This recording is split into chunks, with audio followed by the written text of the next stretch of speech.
Saudi আরবে কিছুদিন আগে শুনেছিলেন এক প্রবাসী ভাইয়ের আত্মহত্যার কথা। সেই ভাইটা কেন আত্মহত্যা করেছিল জানেন? এই ভয়েসটাই ছিল মূল কারণ। তুমি বিদেশে যাইয়া মেলায় সুখে আছো, একটা বছর হয়ে গেছে তুমি বিদেশে গেছো। কি করো? মাস গেলে 40,000 টাকা পাঠাই দাও।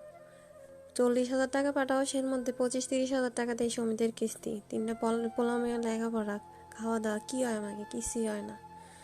আর পাশের বাড়ির শাওন ভাই, তারা 1 বছরে যাইয়া সব দেনা শোধ করছে, সব কিছু, তার বউ ভালো করে চলে, ভালো পড়ে, ভালো খায়, পোলামাই নিয়ে ভালো আছে। তুমি বিদেশ যেয়ে করছো কি? আর কি করো তুমি? এখন আমি অত কিছু জানি না।